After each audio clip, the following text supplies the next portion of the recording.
what you've been up to. Sure, thanks, BJB. I've been FaceTiming with BJB every day is what I've been doing, which is the truth. Just want to say hello to everybody.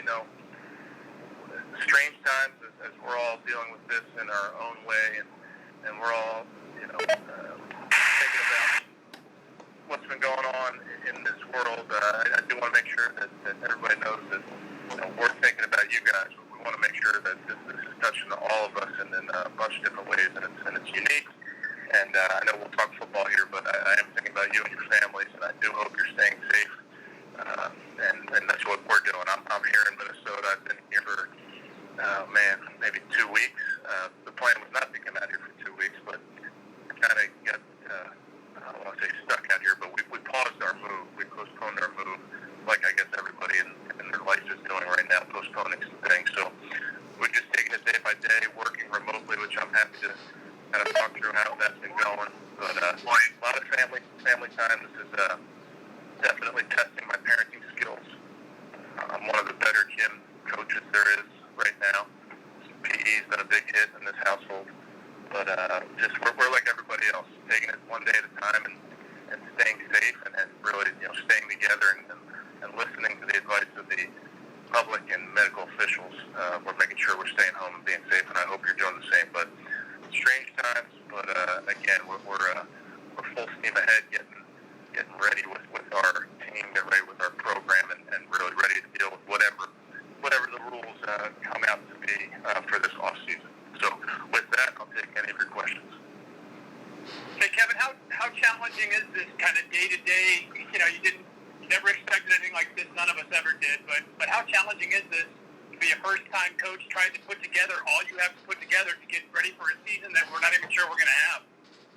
I mean, I think it's a challenge like I think all of us are having a challenge. I think every one of our fans, and their work setup is very similar to my work setup right now. So a lot of Zoom calls and Microsoft Teams and FaceTime calls, and you just got to make it work. So I don't look at it from any other perspective than that. And, I think all 32 teams are at the same disadvantage, and that's the truth. So everyone's dealing with it. And for us, our big thing is just day by day, it's a very fluid situation, as we all know. So we are just awaiting word from the league on how they're going to handle certain things, and then we'll adapt and adjust accordingly. Kevin, obviously, in normal times, your off-season program would have started on Monday.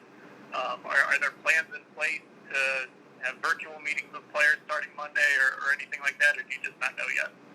The truth is I don't know yet, but I will tell you we have plans and then contingency plans for those contingency plans. I mean, we're trying to think about this thing and hit it from every angle, pending the rules and pending the structure that the NFL and the NFLPA agree upon. So whatever that may be, and I do not have the answer on what that is just yet. We are ready. I think, credit to our coaching staff. I think they've done an outstanding job the past few weeks, and even our high performance staff, our strength and conditioning. I'm really so impressed by everybody and the amount of work we've been able to get done remotely and get ready for when we can talk to these players. And just like you said, is it virtual classrooms? We're ready for that, but we just don't know exactly how it's going to go down. And I should also mention, none of this would be possible without our IT department and video department, who have been just incredible these last few weeks. I can't say enough about those guys and girls. I think it's just been an impressive group getting us up and running and making sure that we're able to get a lot of work done remotely. Kevin, what about the staff? Obviously, you guys have a lot to do as a staff, and so the coaching staff and then the draft prep. What does that look like right now for you guys? Yeah, I'm sure it looks a lot like the rest of the world. It's a lot of Zoom meetings or Microsoft Teams, whatever your favorite platform is. But it's those virtual meetings. So, I sit in on the offensive staff meeting for a little while, and Coach Van Pelt is running that, and we're sharing a screen and looking at drawings and then looking at some video and making corrections. And then Joe's doing the same with the defensive staff. AB's having draft meetings as we speak. I was a fly on the wall as those guys are getting going. So obviously the structure of some of these meetings is they're changing, and what you can get done remotely is maybe not the same as having everybody in the same room. But it's really the way we've attacked it is we're full steam ahead, and whatever the rules are, we'll play by them. But it cannot slow down our preparation. So I'd say we're right on course for where we need to be. What guidance has the league given you as far as how you can proceed with any type of off-season program or getting those virtual playbooks to your players? That's a good question. I've spoken to a couple people, and our team has spoken to a few people, but we haven't gotten a word exactly it will look like. So I don't have a firm grasp of exactly what this off-season program will look like.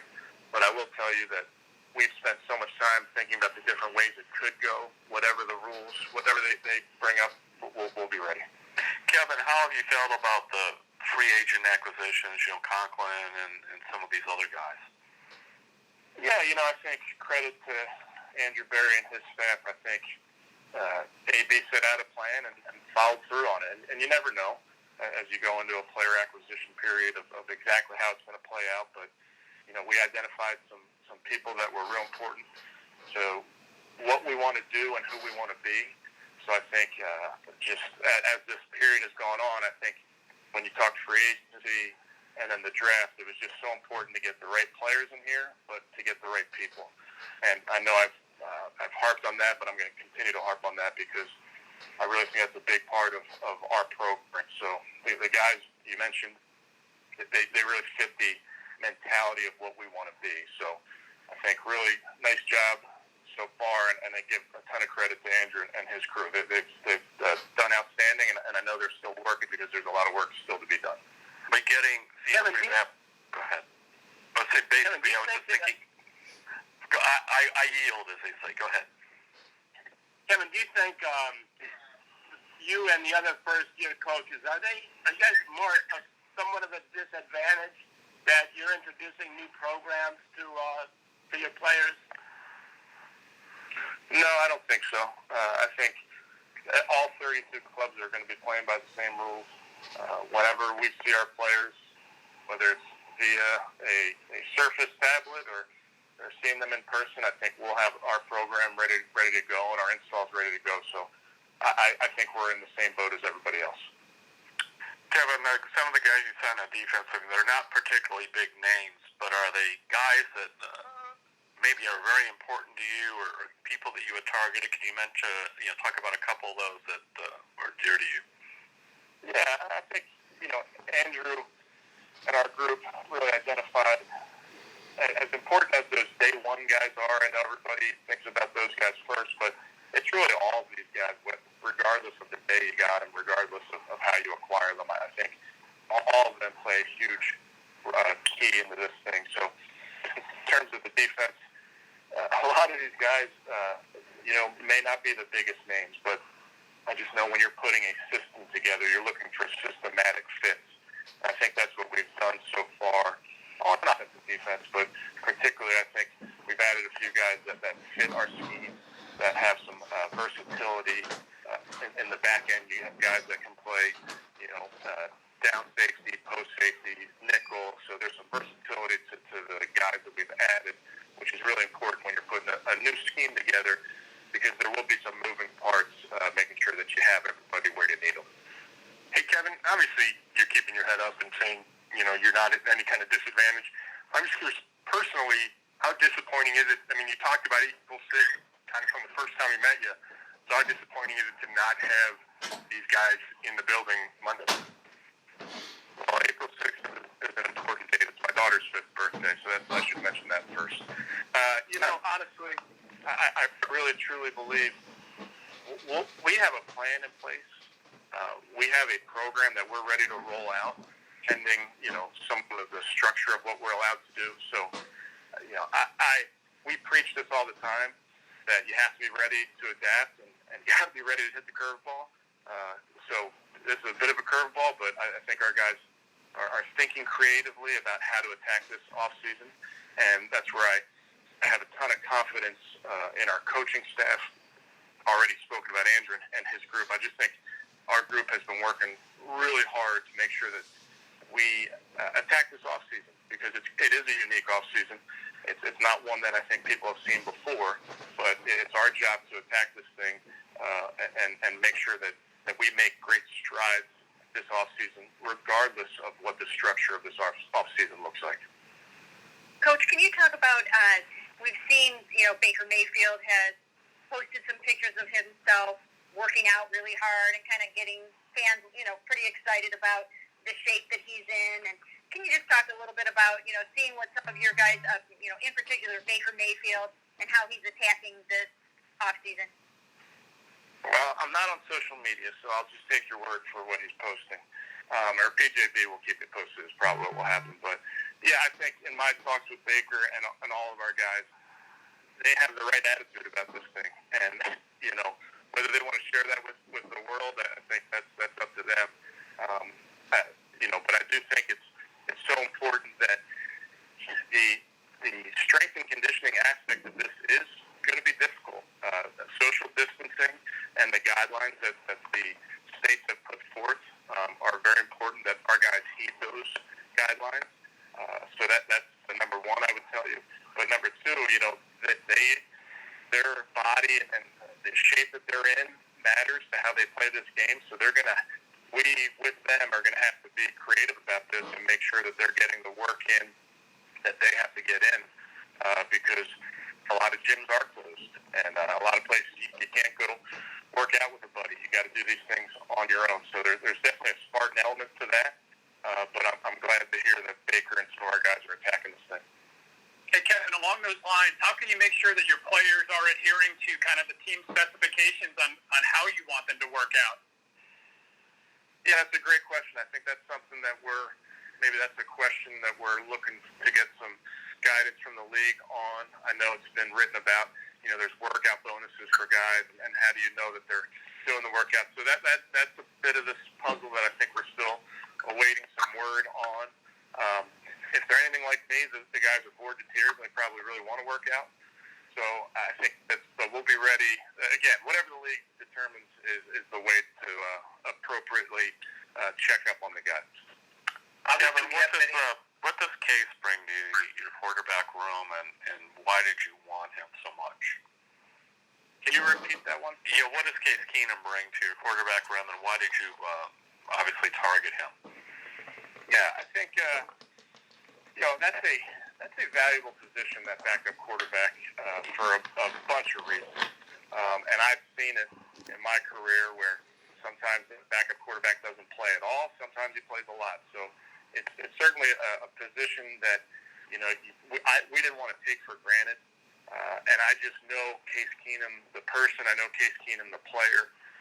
I think he'll make our team better. He said it, and I told him he's not coming in. He doesn't have to be a coach. We got plenty of coaches. He just has to get himself ready to play like every one of our players has to. And I think so much of that is just in the preparation. I think the way Case goes about preparing himself to play, whether you're the backup or the starter, I think is a great message for our entire team. It's a great lesson for our entire team to see, not just Baker and the rest of the quarterbacks. So we just think the guy's got the right makeup. I know everybody's sick of me saying smart and tough, but those are a couple things that Case Keenum has in spades. Coach, do you know anybody personally that's contracted the virus or had, someone in the family or, like a close personal friend or anything? Yeah, it was reported last week by Woj. My dad works for the Detroit Pistons. One of their scouts is a guy named Maury Hanks. He's been with my dad, I think, everywhere since the late 90s. They were at the New Jersey Nets together, and Maury contracted it and is still in a hospital in Tennessee. So I've been getting updates every day from my dad on Maury. So and it hits home, and I think as we're all dealing with this thing, I think it's sadly going to be true that a lot of us are going to know people that are dealing with this. So obviously my thoughts go to Mo and his family and to everybody that's dealing with this. And I just go back to make sure we're all being safe, staying at home, be around your family, and make sure we're listening to the experts on all this stuff. Kevin, did you have any connection? Oh, I'm sorry, Marla. Go ahead. And all those contingency plans that you have is, what if has it crossed your mind that they might postpone the draft if this thing is at its peak at that point? Yeah, honestly, I think we've thought about all the scenarios. But our first things first, we got to assume that it's staying right there, like the league has said, and we got to be ready. If they should postpone that, or anything for that matter, we can adjust. But we got to make sure we're ready to roll come a couple weeks when this gets started. Kevin, did you have any connections with Hooper or anything, before all this, or I just kind of wondered how you settled on him? No, I didn't have any personal connections with Austin. I think what happens is you start to sit down with Andrew and Paul and our ownership group, and you start to look at the lay of the land and look at the roster and say, all right, where do you think we can add some good players that fit the scheme, that fit the personality of the locker room? I think Austin right away checked those boxes. And I just think adding a really good player at that position, I just thought that was made a ton of sense. Again, credit to Andrew and his group for identifying him, for getting that deal done. Because, this system that we're running, we certainly want to use tight ends, multiple tight ends. And Austin has a versatility. He's played in schemes similar to what we're going to do. I think he's a talented football player. He's young. He's smart. So I just think it kind of checked a ton of boxes as we look towards what we want to add to this group. Kevin, are you participating in Zoom conferences with prospects? Some of these things go as long as an hour. Have you been doing any of that with draft prospects? I haven't personally. I know our position coaches have been doing that. I sat in on a bunch, obviously all the meetings in Indianapolis, but I know there's certain rules related to how long you can talk to these guys, and I know we're adhering to them. But I would say the scouts and our position coaches are doing the bulk of those calls right now. Hey, Kevin, what do you think the biggest challenges are in preparing for this draft, which is only, 3 weeks away, the fact that you guys can't be together in that building? Yeah, I don't know. Luckily we're pretty tech savvy, so I'm sure there's some disadvantages, like you can't reach out and knock somebody over the head when they say something. But I think virtually it's amazing what you can get done remotely, and I think just in my conversations with Paul, my conversations with Andrew, just over the last few weeks, I mean, we haven't slowed down. So, again, ideally, we're all together in the same room. We'll see what's realistic and what's not when the league, allows us to or decides what they want to do. But if it ends up being remote, I have no doubt that we can get everything done that we set out to get done. Coach, how are Odell Beckham Jr. and Jarvis Landry coming along in their surgery rehabs, and are they allowed into the building for some medical treatment? I mean, have they been kind of in and out of Berea a little bit? And also, just what are your thoughts on those guys having to recover from these off-season surgeries and try to be ready to roll? Yeah, I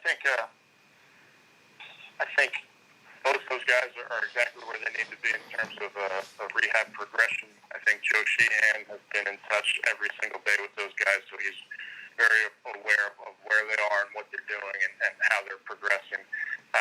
They were in the building quite a bit back in, I guess, January, February. So I got to talk and sit down with both those guys and see them in the training room. And so they're doing everything they need to be, and they're right where they need to be from a rehab standpoint. Kevin, is it possible you'd be in Minnesota on the day of the draft? I would say anything's possible, yes. Obviously, unique situation. I want to get to Cleveland ASAP, but I'll heed the advice of the professionals on this one. Hey, Kevin, with culture culture and character being so big to you, how can you build team unity at a time like this, or fortify what already exists with the Browns? Yeah, it's a great question. I think probably all 32 clubs are thinking about that, and really we're going to think creatively about doing that. When we get some word on how much interaction we can have with our guys, obviously, as you're having a conversation with someone, if you're not going to be in the room with them, but if you're going to be having it via FaceTime or whatever it may be, just as much interaction as we can have between our coaches and our players together. I think we're going to make sure that we think creatively about how to attack that, because you're right. When you're not sitting in the locker room, for an hour with each other, there's some missed opportunities to build team. But that is something that we're thinking long and hard about, some ways to do that. Hey, Kevin, I know you touched on the no in-person pre-draft visits, but also no pro days, less medical information being gathered.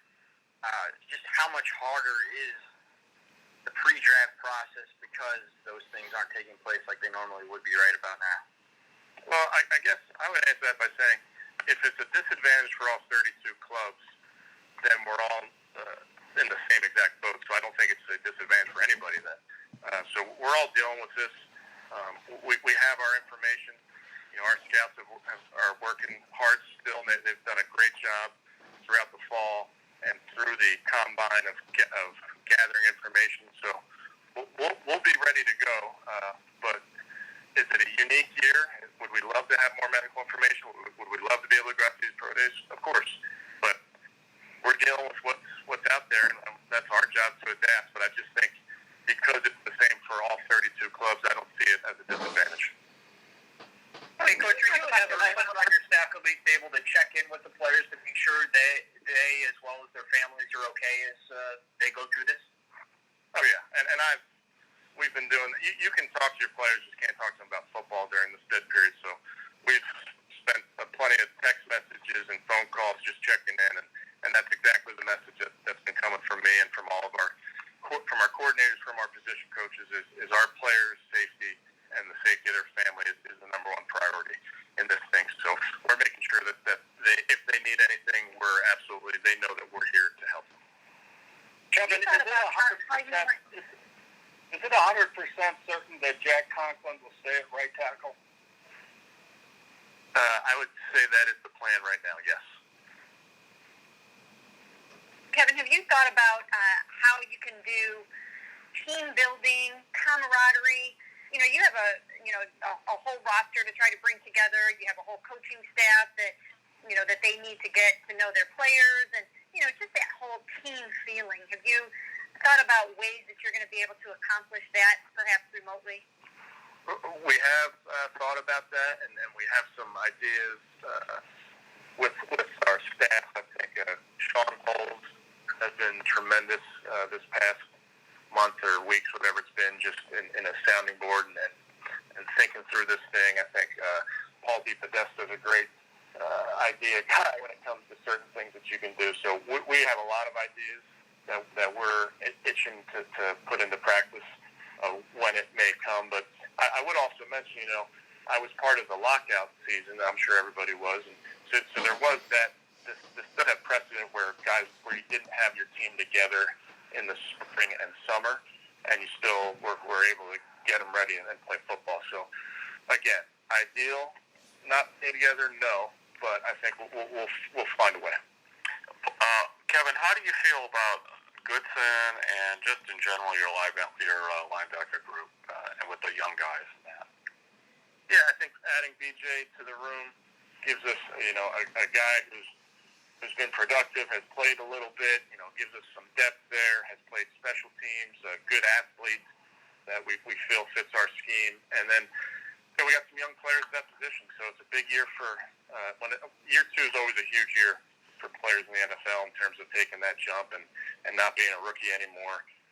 So we have high hopes for those guys and see what you got. But certainly adding BJ to the mix, we just felt was adding another versatile player into that group.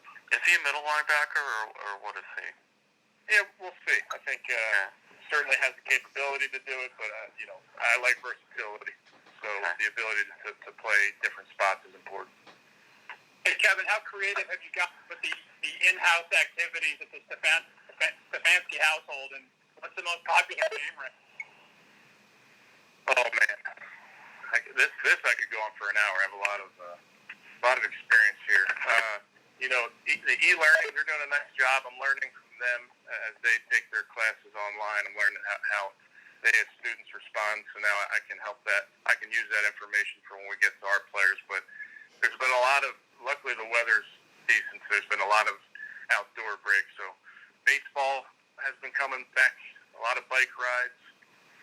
We've got hitting some plastic golf balls out in the lawn. So really, we're throwing the kitchen sink at them when it comes to activities, and we haven't run out of them just yet.